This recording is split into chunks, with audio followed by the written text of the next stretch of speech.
Hey, my friends, it's Dr. Tartt, Christian clinical psychologist. I want to talk to you today about picking the wrong partner over and over and over again. How many of you are guilty? Are you used to be guilty? Someone wrote in to a magazine by the name of Psychology Today, and I'm going to read you the question, and then I want to answer it. I want to give you three tools or three reasons and then some tools that you can use to stop dating the same person over and over again. I see so many talented people, whether it's male or female, but I see a lot of my sisters out there who are just picking the wrong men over and over and over again, and it is affecting their self-esteem. It's making them feel like, man, I'm never going to get married. Or what's wrong with me that I keep getting into dead end or toxic or dysfunctional relationships? And I'm telling you, for a lot of times, it's just your picker. You can pick the same 5 dudes over and over and over again. They all have the same qualities where other people would just not pick them, and it's affecting your self-esteem. So here's the question. It says, I'm at a point where I'm tired of ending up heartbroken after dating self-centered jerks time and time again. How do I change who I'm attracted to? Or do I just stop dating and trying to find a relationship since I'm constantly attracted to the wrong type of guy? So this describes a lot of people. Let's just talk about our sisters, all right? Let's talk about women for a second. So there's been this dilemma that has been presented by a lot of my clients, a lot of my friends, just women in general I have an opportunity to dialogue with, and they say, Alduan, on one hand, I cannot be alone. I tried to be alone. I got heartbroken. I tried to be alone in a pandemic. It's just not me. I can't do it. I just can. I'm not built to be by myself. I don't want to just have female friends. I don't want to just have platonic male friends. I want a relationship.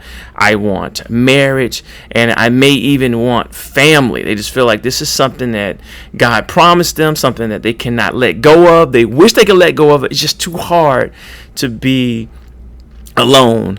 And there's a difference between being alone and lonely. All right, because you can be alone and enjoy your own company or the company of friends and not be in romantic relationships and be fine. These are women that says, that's not me.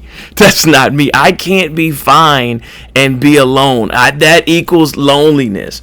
But on the other hand, they said, I've been heartbroken. Tyrone has broken my heart so many times. Tyrone's out there. I can't get another Tyrone. So I have this dilemma.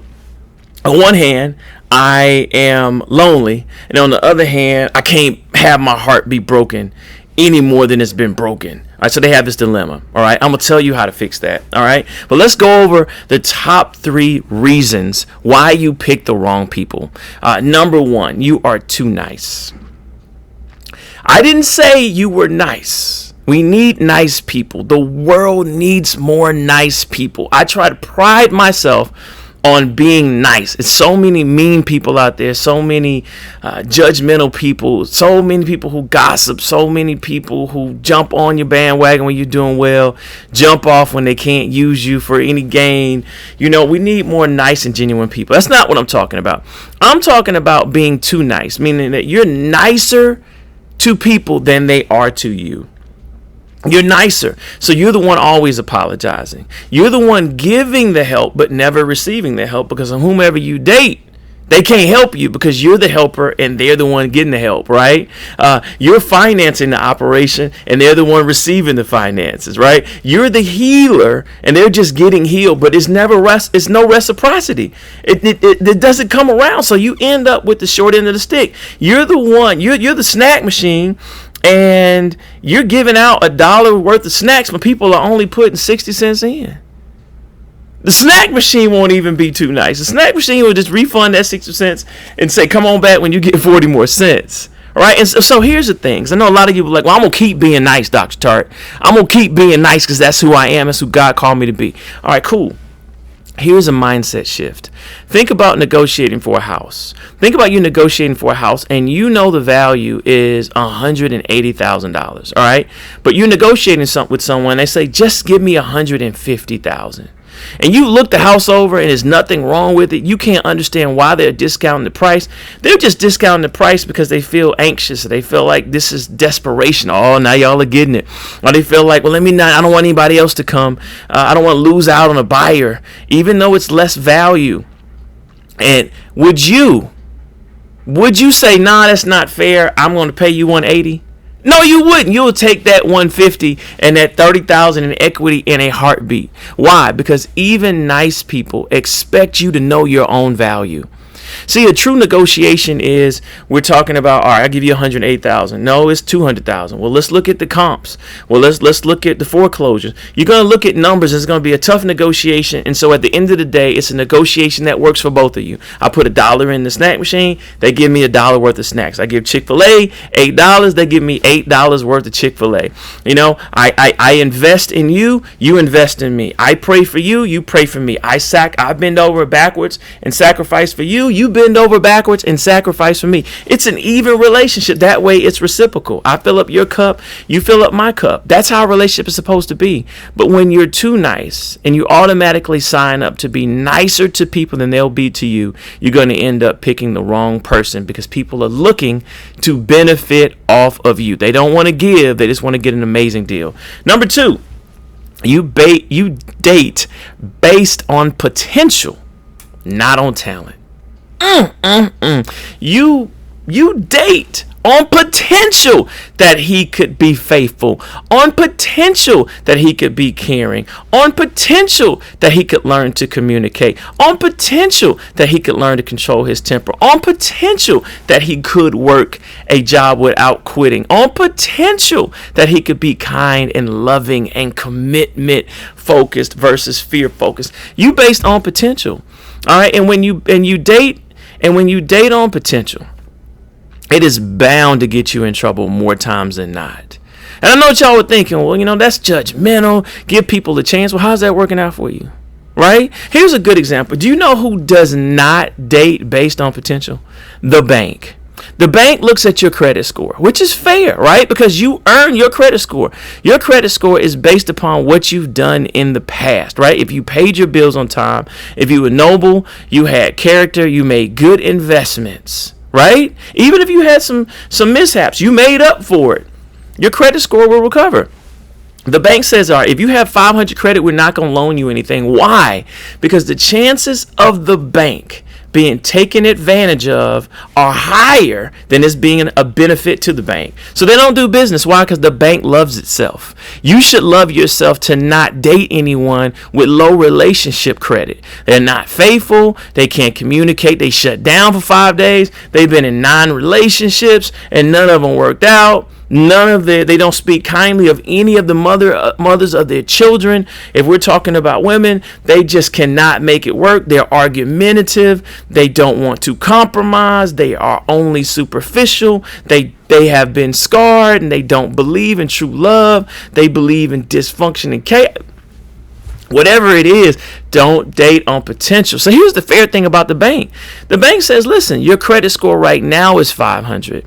But if you do better and come back with a better track record, if over time you do well in paying your bills and you get your score up to 600, we'll loan you money with stipulations, right? You get up to 650, we'll loan it to you. You get into the 750s and 800s, we'll give you a low interest rate. Right? We'll treat you as nicely as your credit score dictates, so it's a fair relationship. So if you take that credit score mindset and say, I value myself enough to never put myself in a situation where it's more likely that I'm going to be taken advantage of than I'm going to be taken care of, and just base it on their character. All right, number 3. Oh, this is going to cut. All right. You're attracted to what or whom is comfortable, even if they're dysfunctional. This is for those women out there and men who are attracted to drama. You feel like a stable man is boring. You feel like a man who goes to work, is kind and is loving and is stable, doesn't keep a lot of drama. He doesn't yell. He doesn't scream. He's not overly emotional. He is predictable. You can set your watch to this man. You find him boring because you grew up in chaos. Are you used to chaos? Are you used to dysfunction? So it's comfortable to you. Right? And so you'll mess up. You'll find yourself sabotaging really good relationships with amazing men because they seem boring or predictable, because you have to get that fixed. You have to get that fixed. Now I get it. We're comfortable with what we comfort is a big deal. All right. A lot of times we don't change our jobs, even if we hate it, because it's comfortable. We know we can predict how bad it's going to be. We're comfortable in a relationship because we know how bad it's going to be. But, in life, if you focus on the comfort zone, it's a wonderful place, but nothing ever grows there.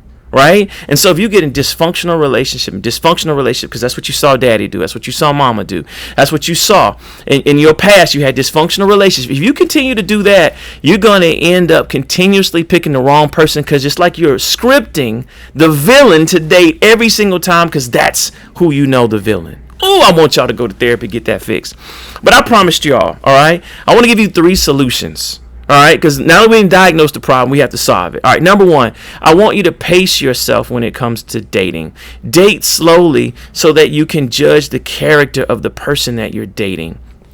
Just date slowly. Slow down on the sexual intimacy. I really would like for you not to do it, because some of you just know that once you share your body with someone, you're not built to be detached. And once you share your mind, body, soul with someone, you're like, I'm all in. All right. And even if this is dysfunctional, even if they're terrible, now I'm emotionally connected. Don't do that. Slow date to make sure that their character is amazing and that you feel more secure, so that when you do share yourself, you feel secure with how they've treated you. All right. Number 2, act as your own agent. All right. So you have every person who's talent has an agent. So think Mary J. Blige. She has an agent that negotiates on her behalf, right? So I want you to act as your own agent. Don't accept a partner whom you would not vouch for a dear friend. All right. So don't accept someone. So if you're your agent, would you say, all right, here's a man. He's inconsiderate. He's had 4 failed relationships. He blows up already. I'm already suspicious of his Instagram. He texts back when I call. Right? I mean, he speaks negatively about his mother and every woman that he's ever dated. Would you ever, as an agent, say this is a good deal?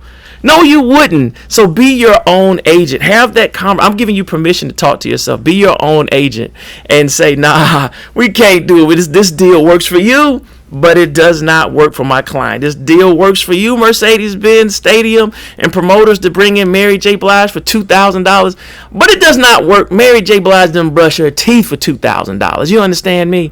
All right, this woman has been in the game a long time, so absolutely not. And then number 3, I want you to make emotional investments only after you are sure this person is a great person and as great in relationships. So 2 things: they're a great person, right? And they're great in relationships, because you can be an amazing person and be bad in relationships. You can be amazing in business. You can be an amazing friend. You can be an amazing financial planner. You can be an amazing trainer or an athlete, but you could be terrible when it comes to relationships. You don't know how to apologize. You don't know how to have temperance. You don't study the Bible with your spouse. You just believe in what you believe in, and it changes like the wind. You're just not structured and rooted in anything. You can't negotiate. You can't compromise. You can't put your knees to the side.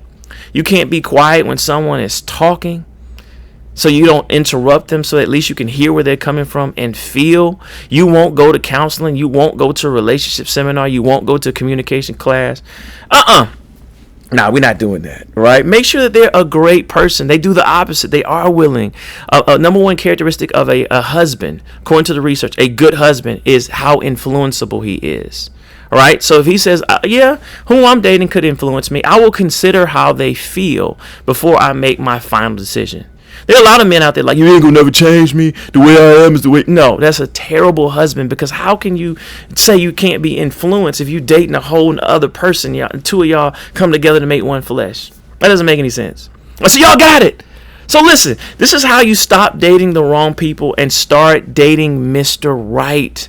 Start dating Mr. Right. If you want more resources, go to ringformula.com. My wife and I run a marriage coaching class and have a master class that you will enjoy. All right, so I'm Dr. Tartt. I love you. It's time for you to date the right person, because you deserve quality, healthy love. Take care and God bless.